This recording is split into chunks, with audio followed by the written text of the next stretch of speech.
Hey, Sabrina the Teenage Witch. It has been a pleasure. Hi, Yukio. Hello. And you, Chromebone. I haven't always been the best friend to you, but you've always been that to me. So thank you. Say fuck for me. Just once. Come on, we'll do it together. It's no big deal. Here we go. 1, 2, 3. Fuck. Wow. Enjoy hell, Swamp Mouth. Salut la gang, donc cette semaine je voulais faire un vidéo rapide, on va se parler un petit peu de la situation du Airsoft au Québec. Donc si vous êtes d'actualité dans l'Airsoft, si vous suivez ça un petit peu, vous savez qu'en ce moment tout roule un petit peu au ralenti. Aujourd'hui on va faire un petit peu un compte rendu, on va regarder c'est quoi qui se passe, qu'est-ce qui peut s'améliorer, qu'est-ce qui peut ne pas s'améliorer dans le futur. Essayer de donner un peu un éclaircissement. En magasin ici aujourd'hui, on a beaucoup de questions quant à le stock, qu'est-ce qu'on est capable d'avoir, pourquoi est-ce qu'il y a bien de stock qui manque, les terrains, les réglementations, qu'est-ce qui se passe avec tout ça. Fait qu'aujourd'hui, je vais essayer de faire la lumière un petit peu là-dessus. Comme ça va éclaircir un petit peu. On va pouvoir regarder un peu plus vers le futur, à quoi on peut s'attendre pour l'Airsoft au Québec. Donc, c'est pas un secret si vous êtes un joueur d'Airsoft dans les derniers 2 ans, c'est pas un secret que tout roule un petit peu au ralenti. On a eu bien sûr la pandémie qui a pas aidé.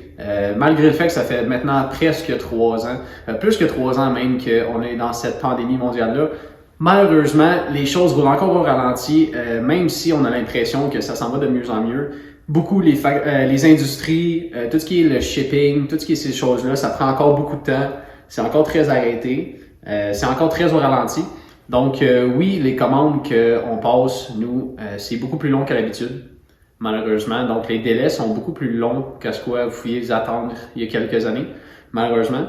Et ce que ça fait souvent, c'est que oui, il y a beaucoup de produits que c'est difficile de gager les commandes parce qu'on va avoir des commandes qui vont rentrer dans les temps où est-ce qu'on peut s'attendre, puis il y a des commandes qui vont arriver plusieurs mois en retard.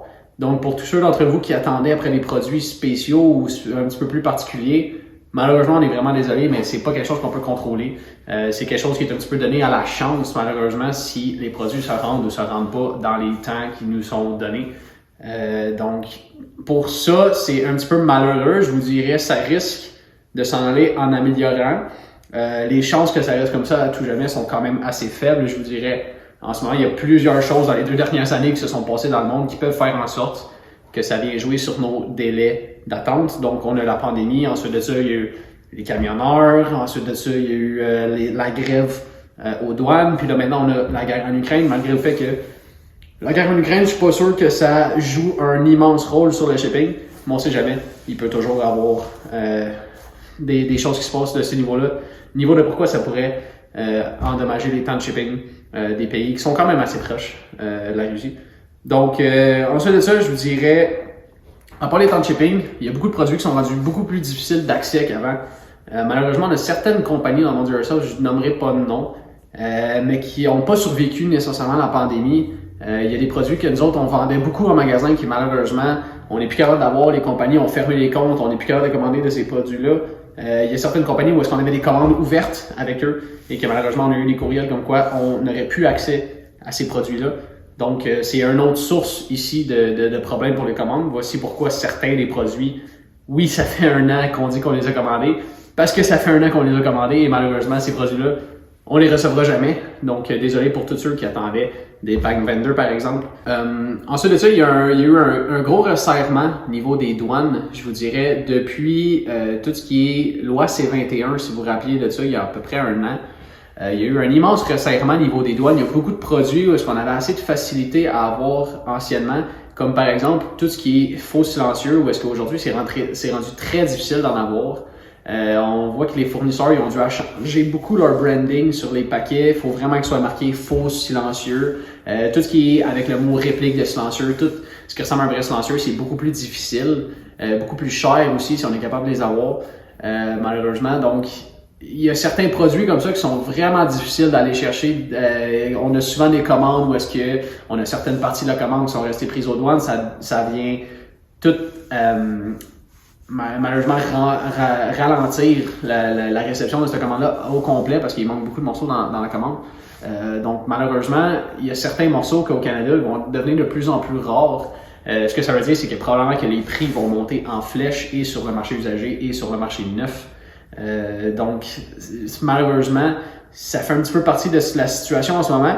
Je vais lier ça avec la C21. Donc en ce moment, la C21 n'existe plus, étant donné qu'il y a eu des élections. Tout projet de loi qui ne sont pas achevés viennent à disparaître. Cela étant dit, en mon opinion personnelle, ça risque de revenir, peut-être. C'est pas garanti, mais les chances sont quand même là que ça revienne un jour. Je trouve qu'il y a eu un très beau front d'attaque contre la C21 quand on a eu les premières nouvelles de ce projet de loi-là. Donc, je pense que les chances sont quand même de notre côté. Je pense que si on est capable de se tenir ensemble et de refaire le même style de front qu'on a fait la première fois, si elle avait à revenir, je pense que les chances sont de notre côté. Je m'attends probablement à des changements au niveau du Airsoft. Si ça vient à revenir, je m'attends pas à ce qu'on gagne 100% haut la main et qu'on n'ait pas besoin d'absolument rien changer à notre vie. Malheureusement, il va peut-être avoir des nouvelles limitations de FPS, des bouts oranges. Ça sera à décider, voir ce qu'ils vont décider là-bas puis dans nos négociations. Mais si ça vient revenir, attendez-vous peut-être à avoir à modifier un petit peu vos setups. Ensuite de ça, une autre chose, quelque chose que beaucoup de gens ont remarqué, les prix des Airsoft principalement. Oui, les prix ont augmenté de beaucoup. C'est surtout dû au prix des matériaux. Donc, avec pandémie et tout, c'est sûr que la production est beaucoup plus dispendieuse qu'elle était dans le passé. Donc, pour le futur, oui, les Airsoft ont monté de prix immensément. Ce que ça fait, c'est surtout, je vous dirais, dans le niveau entrée de gamme, les prix sont montés de beaucoup. Ce que ça fait, c'est que les nouveaux joueurs ont un petit peu plus de difficulté à entrer dans le sport. Le prix minimum d'entrée du sport a fait quand même un grand bond. Surtout au niveau polymère. Le polymère a immensément monté de prix. Donc, souvent, les armes de base sont faites en polymère. Donc, de plus en plus, ça va être plus dispendieux rentrer dans le sport. C'est pour ça que je vous dirais, là, si vous avez des amis qui sont intéressés au Airsoft, au lieu de les amener premièrement dans le magasin, puis qu'ils voient les prix, puis ça leur faire peur en partant, essayez peut-être, si vous avez 2 guns, de les amener jouer en premier. S'ils mordent, puis ils réalisent que c'est vraiment un sport le fun, le prix va peut-être moins les affecter pour un magasin la première fois. Tandis que si vous amenez quelqu'un la première fois et vous leur dites, ouais, vous allez devoir dépenser 700-800$ pour commencer à jouer, peut-être qu'ils n'auront même pas le goût d'aller jouer la première game. Pour les terrains au Québec, on est assez chanceux. On a une variété de super beaux terrains par des super bons organisateurs. Habituellement, j'ai aucun problème avec aucun des terrains qu'on a dans nos environs. Je dirais, tous les organisateurs, tous les propriétaires de terrains, ils font un excellent travail, en général, d'essayer de garder les terrains les plus propres possibles, les plus amusants possibles, puis avec le moins de tricheurs possible. Habituellement, je trouve qu'on a fait un super beau travail là-dessus. Malheureusement, on a perdu, en effet, le CQB Montréal, qui ne réouvrira pas. C'est dommage, par exemple, on a d'autres terrains qui peuvent venir compenser pour cette perte. Mais en général, je dirais la situation de terrain Airsoft au Québec est quand même assez bien. J'entends aussi beaucoup en magasin des gens qui ont leur propre terrain privé. Encore là, faites attention que ce soit légal, dépendamment de vos zones, ce que vous faites. Mais en général, il y a beaucoup de gens qui jouent Airsoft. Il y a beaucoup de terrains qui sont disposés pour jouer. Donc, si vous êtes un nouveau joueur puis vous vous demandez si c'est possible de jouer proche de chez vous ou s'il y a assez de terrain pour que ça vaille la peine pour vous, je vous dirais oui. Au Québec, on est vraiment choyé niveau terrain. Donc, ensuite de ça aussi, on a beaucoup de produits qui sont en stand-by. Donc, les nouveaux produits, je vous dirais surtout les produits qui ont été dévoilés, surtout les gommes, qui ont été dévoilés dans les 2 dernières années. Souvent, les compagnies vont dévoiler leurs nouveaux modèles, puis ils vont les sortir quelques mois plus tard. Pas pour toutes les compagnies, mais pour certaines compagnies, toutes ces armes-là qui ont été dévoilées il y a 1 ou 2 ans ne viennent pas à sortir. C'est très long. Je ne sais pas si c'est par manque d'événements ou est-ce qu'ils peuvent vraiment leur démontrer avant de les sortir. Mais il y a beaucoup de produits où est-ce que nous, particulièrement en magasin, on est peut-être plus au courant que vous. C'est sûr que nous autres, on reçoit de l'information que le public n'a pas. Et en magasin, on peut faire les précommandes avant que le produit sorte, avant que le produit soit dévoilé au public. Mais il y a beaucoup de produits que nous, on connaît depuis un certain laps de temps et on s'attendait à ce qu'ils arrivent beaucoup plus rapidement qu'ils arrivent en ce moment. Donc en ce moment, il y a un petit peu une sécheresse au niveau des nouveaux produits qui sortent dans l'Airsoft. Donc, si vous êtes des joueurs expérimentés en ce moment, c'est pas pour dire qu'il n'y a rien qui sort. On a vu dernièrement le VFC MPX qui est sorti après plusieurs années qu'on l'attendait.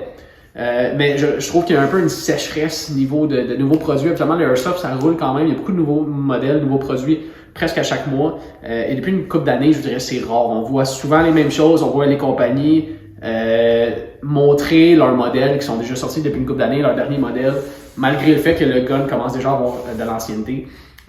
Donc, là-dessus, oui, je vous dirais, ça va revenir. C'est question encore là du monde qui est au ralenti, malheureusement. Ça risque pas de rester comme ça. Je vous dirais dans les 2 prochaines années, on est sur la bonne voie. Il y a de la lumière au bout du tunnel, ça devrait se rétablir, mais en ce moment, oui, si vous avez l'impression qu'il n'y a rien de nouveau qui sort, c'est parce que les compagnies gardent un petit peu leurs nouveaux produits dans leur poche jusqu'à temps qu'il y ait des vrais événements et où est-ce qu'ils peuvent vraiment les montrer à tout le monde. Donc, en général, est-ce que l'Airsoft est en santé au Québec? Je vous dirais que oui. Moi, en magasin ici, je vais être honnête, je vois beaucoup de clients, il y a beaucoup de joueurs qui sont encore intéressés à jouer. Il y a beaucoup de joueurs qui renippent leur équipement, renippent leur gun. On a des joueurs qui viennent faire des modifications à leur gun. Donc, l'Airsoft n'est clairement pas en train de mourir. Je vous dirais, le stock va être de plus en plus difficile à avoir. Peut-être un jour, on va retomber à la normale, mais pour au moins, je vous dirais, la prochaine année, le stock va être difficile à avoir. Donc, vous départez pas de vos stocks. Quand vous vendez des choses, essayez de garder tout ce qui pourrait être utile pour le futur. Je sais que la plupart des gens sont habituellement, ils disent, mettons, vous achetez un gun, vous allez le revendre usagé, vous allez vendre avec tous les équipements, vous allez vendre avec le silencieux, avec le scope, avec le red dot. Gardez tout ça. Vous savez jamais quand est-ce qu'il va vous manquer un red dot puis que vous allez arriver en magasin et qu'il n'y en aura plus. Donc, le stock est difficile à avoir, mais le sport est toujours très, très, très en santé. Il y a beaucoup d'événements au Québec qui se passent. On a des gros événements qui s'en viennent. La communauté est solide. Je vous dirais, depuis la C21, la communauté est plus solide qu'elle l'a jamais été, je trouve. Je trouve qu'il y a vraiment une belle chimie sur les terrains. Les gens sont contents de se voir. Et comme ça l'a toujours été, c'est une petite communauté quand même d'Airsoft. Si vous passez votre été à jouer, vous allez voir des visages familiers. Donc, c'est vraiment en santé, ça va bien. Il y a beaucoup de parties organisées, il y a beaucoup de parties qui sont disponibles à vous. C'est juste vraiment, l'équipement en tant que tel est très difficile à avoir. Les commandes spéciales, vous êtes plusieurs à vouloir faire des commandes spéciales. On aimerait ça, toutes vous les avoir. On aimerait ça être capable de vous avoir tout le stock que vous n'auriez jamais besoin. Malheureusement, il y a beaucoup de choses qui sont très difficiles à avoir. Il y a des compagnies qui ne font plus affaire avec le Canada depuis la C21. Il y a des compagnies qui sont complètement... qui ont fait faillite, si on peut dire ça comme ça, qui ne font plus d'Airsoft. On a des compagnies qui reviennent, par exemple. On avait le NC Star, que ça faisait longtemps qu'on n'avait pas vu au Canada. Que nous, on a reçu le message comme quoi là, ils allaient recommencer. Ça sera pas tous leurs produits qu'on va être capable d'avoir, mais c'est au moins une porte d'entrée vers le NC Star qui va revenir au Canada. Donc ça, c'est une bonne chose, bien sûr. Donc, ça fait pas mal le tour pour ce qui est de la situation au Canada. Donc, il y a des points, c'est sûr qu'il y a des négatifs. Comme je vous dis, c'est juste d'essayer d'être le plus patient possible quand vous allez dans vos magasins préférés d'Airsoft. Que ce soit ici, que ce soit n'importe où ailleurs. Juste que vous compreniez que les magasins c'est pas la faute des magasins s'il y a beaucoup des produits qui manquent. On est au courant qu'on a des produits qui manquent, on est au courant que les délais sont longs quand vous avez des commandes. On fait de notre mieux. Nous, à toutes les semaines, on se bat avec les douanes par email, on appelle, on essaie de faire des plaintes pour que ça avance. Malheureusement, on n'a pas une voix qui est extrêmement forte. On est quand même une petite industrie qui est de l'Airsoft. Donc, malgré le fait qu'on fait de nos mieux, souvent, ça marche au ralenti. Donc, essayez de garder le plus de patience possible quant à vos commandes et à vos produits que vous attendez. On les attend autant que vous, sinon plus. Donc, on est aussi déçus que vous quand la commande que vous avez passée n'arrive pas ou le produit que vous attendez n'arrive pas ou que on avait dit qu'on recevrait quelque chose que finalement on ne le reçoit pas. Quand on ne reçoit pas le produit, on est encore plus déçus que vous. Quand on rouvre la boîte et que finalement, sur le listing de ce qu'on avait commandé, il y a des choses qui manquent. C'est très décevant. On fait vraiment de notre mieux ici au OL et tous les autres magasins d'Airsoft, je suis sûr qu'ils font leur mieux aussi. Je connais pas la situation des autres magasins d'Airsoft, mais j'ai l'impression que ça serait relativement proche à la nôtre. Donc, merci de rester des joueurs d'Airsoft fidèles et on espère que tout se règle le plus vite possible.